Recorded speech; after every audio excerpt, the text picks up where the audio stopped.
In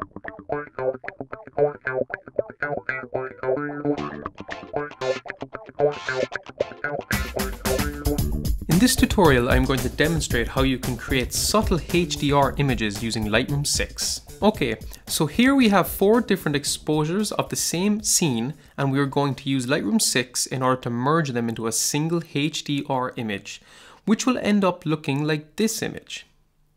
Alright, let's dive right into this tutorial. Now before we start, it is important that I highlight that my intended result here is to come away with a HDR image that does not look overbaked or overprocessed, as you often see being produced when HDR techniques are being used. HDR is a great technique that you can apply when out shooting in conditions where the dynamic range is just too great to capture in a single exposure. But the key to great HDR images is subtlety. The more natural it looks, the better. Okay, let's get started with the processing. Now, before we actually perform the HDR merge process itself, we need to apply some basic processing adjustments to the raw files in this series, as this will ensure that we are bringing the best images possible into the HDR stacking process. Firstly, we want to make sure that we apply a lens profile correction, remove any chromatic aberration, and also straighten the image so that the horizon is level. Now, we will adjust the camera calibration profile, and in this instance, I am going to select the landscape profile. Under the basics section, let's apply some basic adjustments. First, I'm going to fix the white balance to daylight, and I'm going to remove some of the magenta color cast. I'm going to boost up the clarity and the vibrance by about 10, and I'm going to bring the highlights down a bit. Now, let's head into the color channels and dial in some saturation adjustments for the red, orange, yellow, and green channels. Finally, I'm going to tweak the camera calibration profile a little further just to get the look that I want, and a little further adjustment to the white balance. Now let's go ahead and speed things up by syncing our changes in the first raw file to the other 3 raw files in the series. While the first image is selected, select the other 3 images and then click on the sync button. Okay, so now all the changes have been applied to the other images, and now I'm just going to quickly review them to see if I am happy with the histogram data.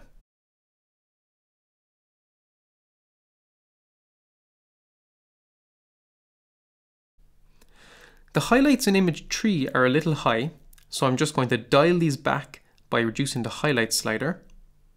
Image 4 is also high, so I will reduce the highlight slider here as well. And image 2 could do with a slight reduction of the highlights also. Okay, so now we are ready to perform the HDR merge.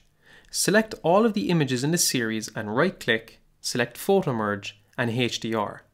This will create a preview of the HDR image so you can get an idea of what the final output will look like. You can toggle the auto align and auto tone options on or off if desired. I'm going to leave the auto align option enabled as I want Lightroom to take care of the image alignment for me. But I'm going to disable the auto tone option as I want to process the tones myself and not leave Lightroom apply the adjustments that it thinks are right. You can also adjust the amount of deghosting that Lightroom will apply.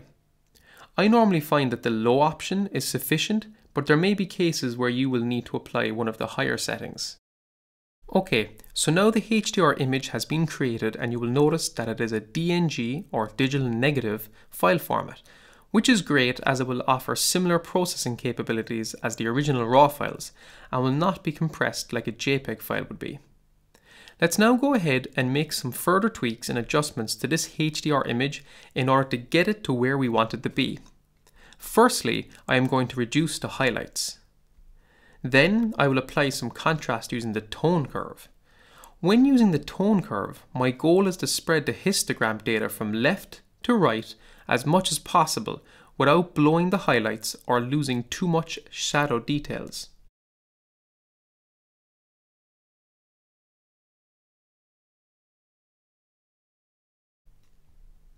Okay, so I'm happy enough with that.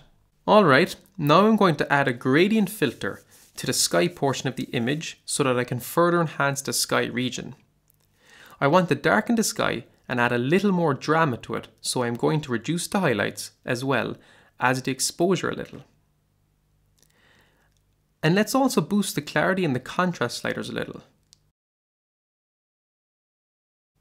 Okay, happy enough with that. I can see some dust marks in the sky, so they need to be removed. Click on the Clone Heal tool, and I typically use the Heal option to remove dust marks. Enable the Visualize Spots option, as this will help to see the marks more clearly. And just remove the dust by placing the Heal tool over the respective areas and clicking on your mouse. Okay, so I'm not too happy with the darks and shadow values right now, so let's just take a quick look to see if they can be improved. Okay, just a small change needed. Let's go ahead and apply some local adjustments using the adjustment brush. I am going to quickly dodge or lighten some of the green areas on the sea stacks in this image. Okay, that's looking better.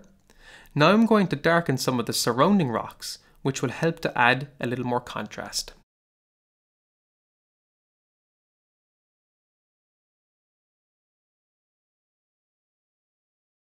Okay, so I'm going to do the same thing here in the immediate foreground. I'm going to dodge or lighten some of this grass area right here.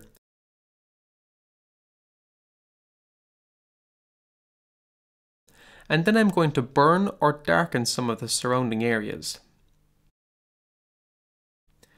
Again, just add a little more contrast. Okay, starting to look better now. Right, let's add some dodging to this rock formation over here.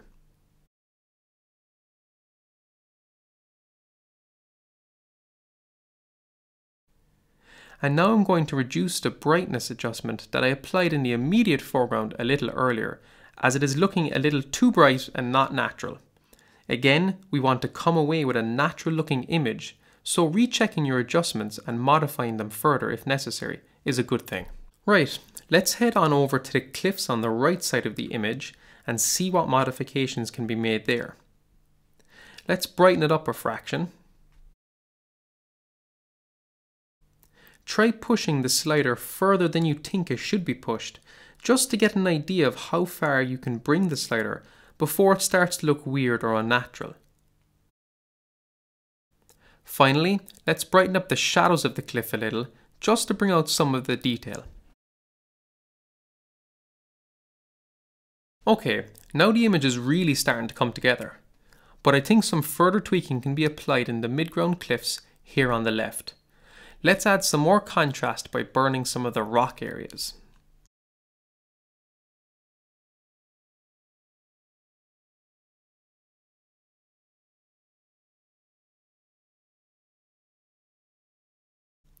Okay, looking much better now with the added contrast. And now just a small tweak to the green portion of the rock face. Right, I think we're almost done now. I'm just going to see if I can further adjust the white balance and color temperature. And on second thought, I think the white balance actually looked better the way I had it, so I'm just going to revert to that now. Let's try adding a small vignette and see what impact it will have. Okay, so in this particular case, I do not like the vignette, so I'm not going to bother applying one. And finally, let's go ahead and apply some sharpening to the image. Here I will use one of my standard sharpening presets. Now I will further tweak the sharpening by increasing the amount to 80, but then masking out the areas that I do not want sharpened, such as the sky and parts of the water. Holding the Alt key down while using the masking slider will reveal the areas that will be masked out or protected from the sharpening. Everything white is where the sharpening will be applied, and everything black will not be sharpened.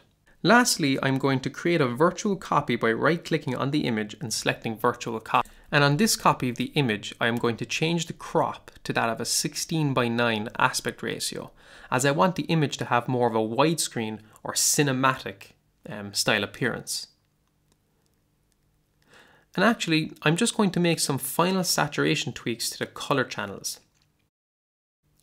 And there we have it, the finished image. Well, I hope you found this tutorial helpful, and thank you for taking the time to watch it. If you want to stay updated with my latest tutorial videos, subscribe to my YouTube channel, and if you want to stay updated with all of my latest images and blog posts, head on over to my Facebook page and click like.